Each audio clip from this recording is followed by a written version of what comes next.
Welcome to Book Talk. Be happy, my guest today advises his readers as he surveys the wreckage of the financial crisis. He says in a new book it's putting an end to the era of big government, indeed, in many ways, to government as we know it. He's Douglas Carswell, the radical Tory MP and libertarian, and his book is The End of Politics and the Birth of iDemocracy.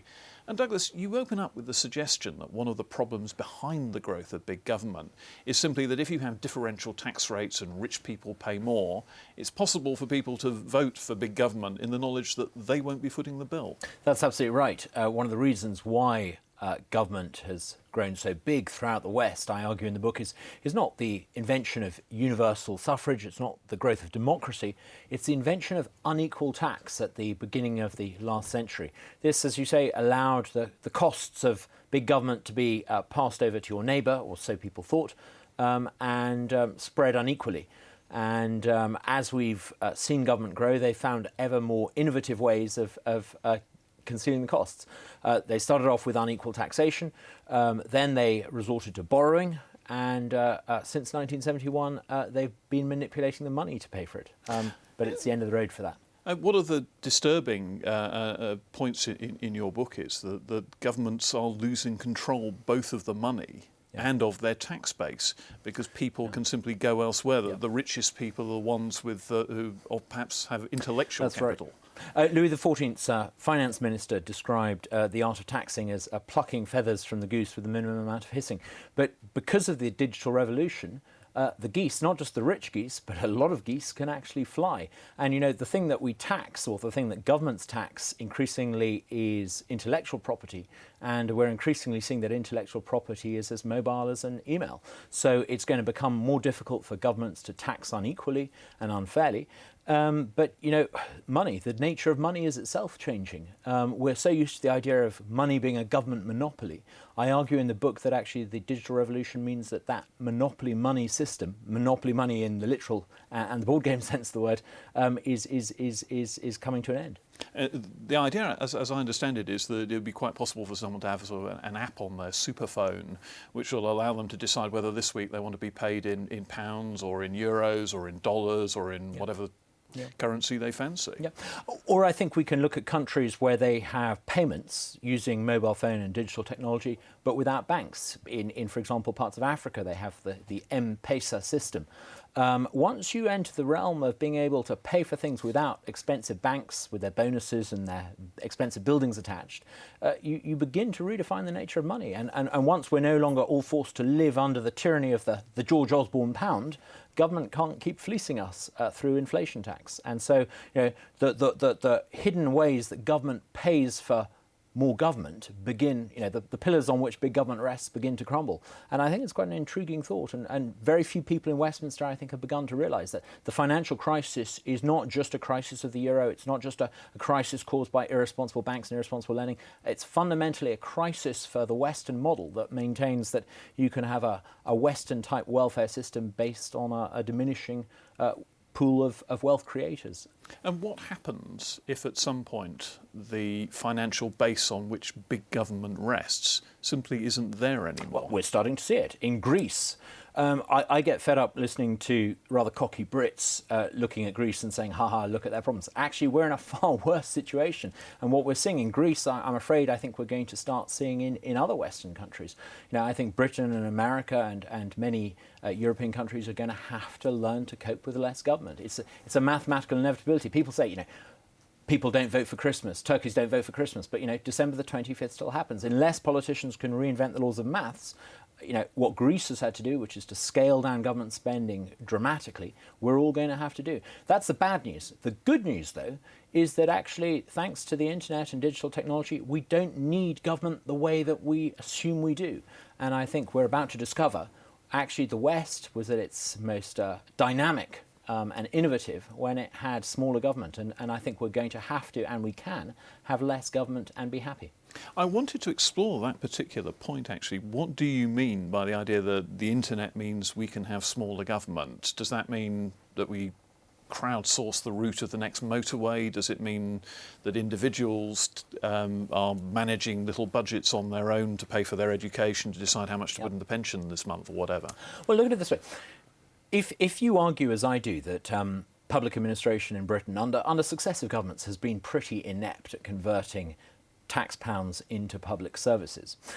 Public administration is going to have to start getting a lot more effective. And I think the only way you can do that is not to vote for this party or for that party. The only way you can do that is actually to say that individuals and families have to be allowed to commission some services themselves. Now, the average family in this country has about £30,000 worth of public services commissioned for it by government a year. Now, obviously, if you're going to be commissioning an opening ceremony to an Olympic Games, you're going to have to do it the old way. You're going to have to get government to do it. And I would argue that's a good thing to do. But there's a whole load of other services in there that I think people could commission themselves. Now, for example, per child, it's between £6,000 and £8,000 per pupil that government spends. Why not allow mums and dads the ability to do that? Now, the conventional argument has been parents don't know what good looks like. Well, thanks to the internet, we can use collective wisdom and collective intelligence to make really sophisticated decisions. We can for the first time ever, if you like, have a market in sentiment, not just in price and brand. And I think that will allow people who perhaps don't know much about the education system themselves, like me, to make some pretty sophisticated choices about what's right for our children. Would everybody do that, though? Or would you find that just a few people were using the system and quite a lot of people were being used by it? Well, at the moment, I think we all have a system of stand in the queue and wait. If government, as I say in the book, if government ran supermarkets, there'd be catchment areas for breakfast cereals and a waiting list for vegetables. Why is it that when government commissions and runs services, we've not really had the sort of transformative changes that we've experienced as consumers in other aspects of our lives? When it comes to what I watch, iPlayer, BBC iPlayer, or what I listen to, Spotify, iTunes, or where I shop. There's been a revolution in my ability to select what I want. But when it comes to what government gives me, I still have to stand in line and wait. And I think we can, for the first time ever, begin to ensure that public services are actually run by the individual members of the public who use them, and not decided by remote officials and experts. Well, that's one of the things, again, I wanted to raise with you. You're very hard on experts in this book, almost to the point of arguing that anyone who knows anything about anything is automatically disqualified by their own self-interest. Well, obviously, if I was getting on an aeroplane, I'd want a pilot who is an expert at flying. But an awful lot of public policy mistakes in the West, the decision to build tower blocks in South London, the decision to have child-centred learning, the decision to have mega low interest rates for 20 years in the belief that it could make us all rich. These are all mistakes imposed on the rest of us by a conceited, arrogant, out-of-touch, expert group of people, a technocratic class. What I argue in the book is that actually, those who hold that human, social and economic affairs are best organised by grand design, they're not an avant-garde. They've actually led us off a cliff. And one of the reasons why the West is in this mess is because we've deferred public policy making to this class of experts who are actually pretty useless.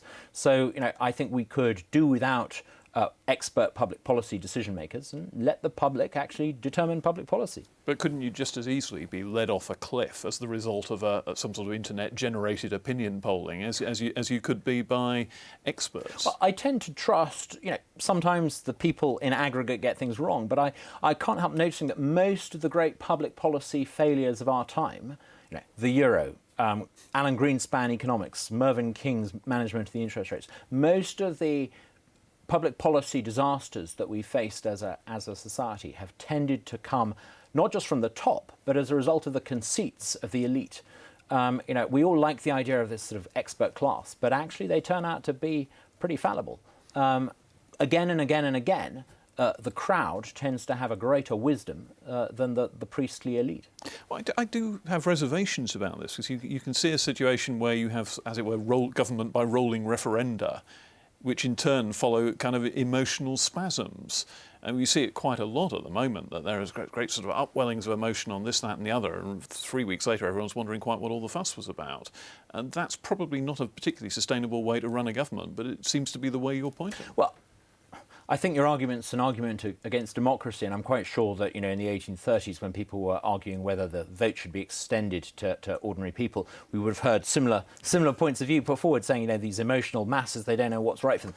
Actually, that's simply not the case. People are pretty good at making pretty discerning judgments about what's in their best interest. Let me put it this way.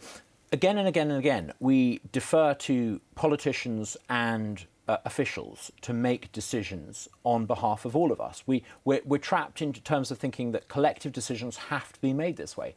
It's perfectly possible now, I think, to make collective decisions as collectively as ever before, probably more inclusively than ever before, but without deferring to a technocratic elite. And again and again and again, I see examples where we don't actually need people like me to presume to know what's best for society, and I think that's a good thing. And in which case, what is representative democracy for? Well, indeed, as I argue in the book, we've got a 19th century system of democracy born from the days when the fastest thing in the country was a train or a horse, and we're using it to hold to account a 21st century size state. It doesn't work. Just think of the words West Coast rail fiasco. It doesn't work.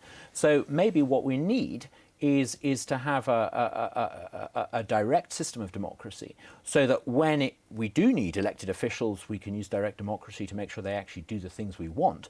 But what would those things be? Why should things be made that way when it comes to things like education? Consumerist decisions should be made by consumers, not by parasitical politicians pretending that they have the best interests of everyone at heart. And what's left to the parasitical politicians to actually decide at that point? I think if we had a minimal amount for politicians to decide, if politicians decided on very few things but did them well, I think it would be good for the country and good for the rest of us.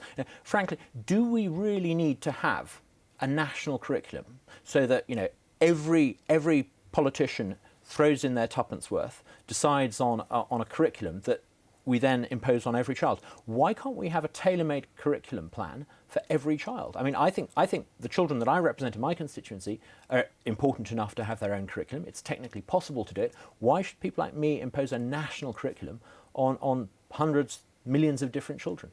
We don't need to organise society that way anymore. Now, you first hit the national headlines in the last Parliament when you were the first MP to stick their head over the parapet and call for the resignation of the then Speaker of the Commons, Michael Martin, over his handling of the expenses scandal. Now, I get the feeling that rather fits into the narrative that you're unfolding for us now, that this actually is quite ideologically consistent. It wasn't just a sort of separate event somewhere. I have a real problem with all unaccountable concentrations of power. It's the one thing that I don't like to be angry, but the thing that gets me very angry is when I see people who preside over the rest of us and aren't accountable to the rest of us and think that they are representatives of some unaccountable oligarchy. And I see again and again and again the reason why this country is in a mess, the reason why our political system isn't responsive, the reason why the banks were run so badly, the reason why I don't think we get what we should from our public services is because they're run by oligarchies. We like to think of ourselves as more democratic than we've ever been, but in a sense this country is in the hands of an unaccountable little oligarchy sitting in Westminster and Whitehall, and I think it needs to be opened up. I think the oligarchy needs to be taken on. And you argue in a sense that your view is now riding the wave of history, that government isn't going to be sustainable in the size it is for very much longer for all sorts of reasons. How do we get from here to there? Then? Well, there are two ways. Does it just happen? We could do it the Greek way. We could carry on pretending that we've got money we don't have, and carry on with the sort of insane economic policy that we've seen under governments of all three parties now for the past 20 years, throwing credit at a problem created by excessive cheap credit, and then we'll wake up.